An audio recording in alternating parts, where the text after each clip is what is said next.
Section 1, Chapter 1. You could say I come from a broken home, a broken planet, physically and figuratively. A leftover of an era when we still talked. Fellow citizens weren't afraid to look one another in the eye, and friendships were still a thing. At the edge of the earthly town where I lived as a child, nestled near a series of fields and hills, was Section 8, the westernmost neighborhood of the city where I was born. It was filled with three-story red brick buildings. The one we lived in had 4 entrances, and there were 3 families per floor, which meant that there were plenty of children roughly my age to play with. Because we had no real toys, all of us kids would run laps around the pothole-ridden, run-down side streets, which seldom experienced any traffic. That made Section 8 anything but quiet. Noise exponentially increased when one of my neighborhood friends had something to celebrate. To be a little more detailed, I fondly remember Lyra, our next-door neighbor, mainly for the cakes she baked. Our families were close before I was born, so she was in our apartment at all hours of the day. Lyra usually came in to chat, gossip with my parents, or hang out with my grandmother when she babysit me. Other times she would ask for eggs or sugar or whatever scarce commodities she needed, and we did the same.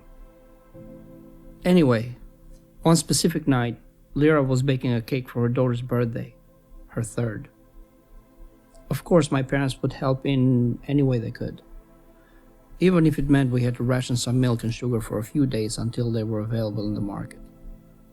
The celebration that followed had all our friends, including my best, Tony, Lori, and Suela, crammed in the short and narrow hallway of the building we lived in. We partied until the first-floor neighbors chased us out of the building, waving their flip-flops in their hands. An uncomfortable chuckle, followed by a long sigh, always escaped whenever one of these memories overtook me. Everything was so intense back then. Happiness, excitement, sadness. I remember my past. Dirty clothes full of patches, empty stomach, but surrounded by friends and happy. At least I was.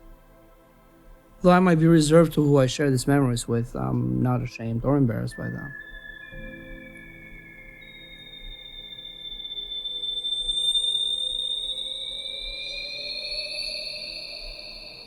Sighing, I placed the back of my hand near the lit white circle on the right side of the doorframe. Above it, a series of numbers, accompanied by a large square quick response code, was enclosed by a thin rectangular frame with rounded corners. The most visible digits were 38-42. I understood the number 38 indicated the floor level, and the rest of the characters and the quick response code were used by the EvoGens and maintenance personnel when repairs were needed. These blocky white numbers label all residences, which here and there would be out of place. In fact, just last week, system cranes inundated the area, replacing a row of units around mine. I did see some new faces for a few days, then, as usual, nothing. These changes happened so often I stopped checking who lived next to me. The door in front of me rapidly dematerialized, revealing the inside of my personal living quarters. I didn't know where the system found the inspiration to design these accommodations, but I could feel the psychological soothing they projected. The bottom of the interior wall was painted in a milky white color, which, going up to the top, gradually faded to blue. About half an inch in diameter, several small LED lights were sparsely laid on the ceiling and evenly illuminated the area. Dropping my bag on top of my bed, to my left, I walked inside the room. Materializing behind me, the front door silenced the persistent electric hum filling the dome. I walked into the bathroom, which was in the furthest left corner of the room, turned on the faucet, and splashed some water on my face. Raising my head with my hands still on my cheeks, I felt water drip from my chin. Rectangular in shape, the mirror, about 6 feet above ground, was at the perfect height to see my reflection. My dark hair, pressed against my forehead by my hat, was slightly leaning to my left side. Because of the lack of sunlight, my skin, pale as it usually was, had become even paler. Dark circles under my eyes showed my lack of sleep. I rubbed the water out of my eyebrows and looked at them through the mirror. As I stared at my reflection for a few seconds, I slowly focused on the TV wall unit behind me. "Open the window and show me the commercial district," I commanded it, grabbing a towel from the shelf on my left. The TV wall had a panel along its edges as a form of analog regulator. It wasn't the only way to control it, however. It also came with a little booklet detailing every possible voice command it accepted. One could, of course, control it by voice, which was the most convenient way of doing anything in Series 2. The ever-listening microphones picked up any perceived voice instructions from our communicators and, based on context, would perform the actions needed to complete such commands. I could remove my communicator to avoid the system listening. However, everything in Series 2 required human residents to have one. I didn't remember all the directives the TV wall accepted, but most were based on the system. Intuitive. This one wasn't. Though I could clearly see why it existed. These units were designed to be survival pods. Apart from the air circulation holes, which led to a filtration system, they were hermetically sealed. I couldn't just open the window to get some fresh air. In fact, the air inside the residential units often felt fresher than the air in the dome. Multicolored pixels rapidly flashed as the large monitor flickered and displayed a slow rotation of live video feeds taken from different cameras near the commercial district. "Stop here," I commanded the screen again as my favorite feed displayed. Likely from a camera mounted on top of a streetlight pole, it showed the tall, neon-lined commercial buildings, all of which projected advertisements on their sides. In the middle of the screen, there were the traffic lanes, all 3 layers. As transports and the occasional train moved on the ground floor, other vehicles floated on the 2nd and 3rd levels. After drying my face, I threw the towel back on the shelf and crossed the room to the small kitchen area. "Play some ambient music," I commanded the TV wall once more as I walked to the fridge. There were 3 tubes labeled with tiny LED lights in the shape of a water drop by the handle. The one with the blue dot dispensed drinking water. Half an inch to its right, another tube labeled by a white dot dispensed milk, or milk-like product, rather. The one next to it had a different color depending on what drink was available that month.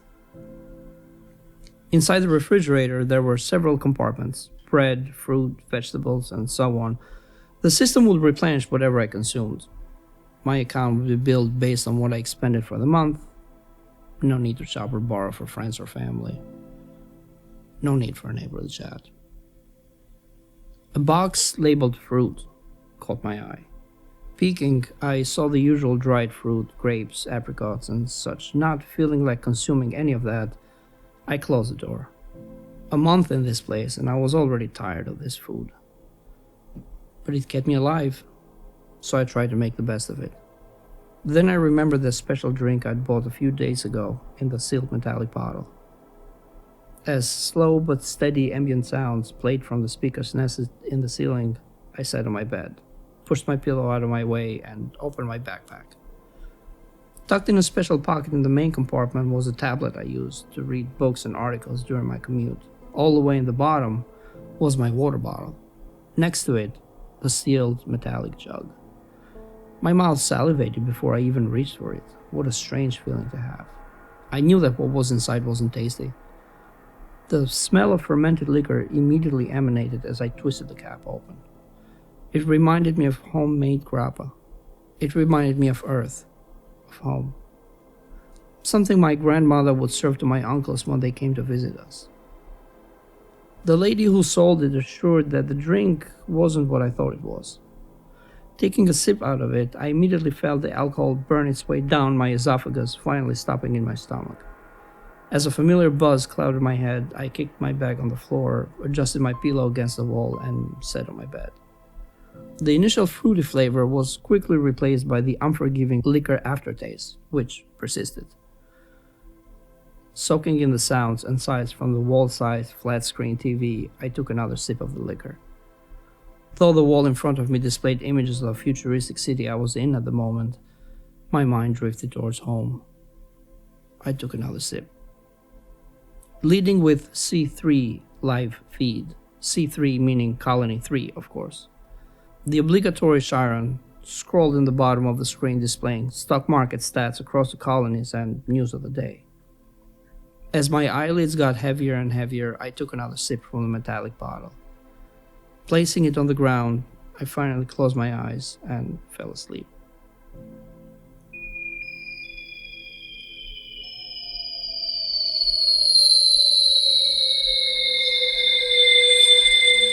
A cold feeling on my cheek made me raise my hand and wipe at it. In a moment of laziness, without looking, I simply rubbed my fingers across it to get a feel. It seemed like water. I finally opened my eyes after a few more drops hit my face. Above me, whipping willow branches blocked out the sun as the sound of a gentle breeze hushed through its thin leaves. Supporting myself with my hands, I sat on the green grass. It also felt wet. Dew was dripping from the tips of the thin tree leaves onto the ground where I was sitting. Smiling, I looked at my hand, then observed what was in front of me, and saw what I expected: the Blue-Eye Lagoon. Emerging from the ground, its water formed a short, silent stream before disappearing inside a small, 2-foot-tall cave. Hearing my childhood friend's playful screams behind me, I got up and looked in their direction. Waving his water bottle above his head, Tony was chasing Lori, spraying water in her direction. Suela was a little further in the distance, admiring one of the crying trees. The warm sensation of home enveloped me. The sun was beaming, the birds chirped, and the bees flew from flower to flower. I walked to the stream and bent over to splash some of the cold liquid on my face. Strange.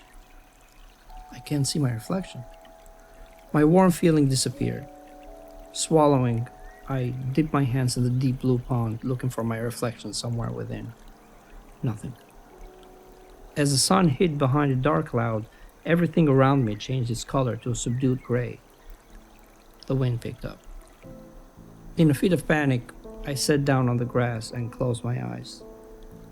Together with my friends' cheerful voices, the whooshing sound of wind blowing through the leaves was replaced by a muffled version of it. I took a deep breath and opened my eyes again. The blue ceiling lined with small LED lights greeted me. Grunting, I rubbed my eyes with the meaty parts of my thumbs and sat up on my bed. The soft birdsong chirp message notification brought me further back to reality. I raised the device to my view. "Mr. Net, please report to the registrar's office. We need to update your credentials." The same message echoed through the ceiling speakers. Yawning, I laid my head back on my pillow and continued rubbing my right eye with my index finger. After that initial wake-up tingling worked its way out of my body, I curled my toes.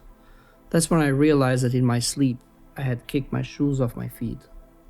On Earth, and subsequently Mars, my parents always made a point to ask me to remove my shoes once home. Though Sirius 2, which the system at times referred to as a third colony, seemed to be warm and welcoming, thus far, it didn't feel like home. My communicator vibrated as it followed the notification, prompted me to acknowledge it. I sat on the bed and placed my hand over the screen. That usually did the trick of letting it know that I had received the message and it would stop vibrating. The white ring on the side of my door lit up in anticipation of my approach, but I ignored it. My head spun as soon as I stood up. The alcohol was still in my system. After taking a shower and changing my clothes, I grabbed my backpack and headed out.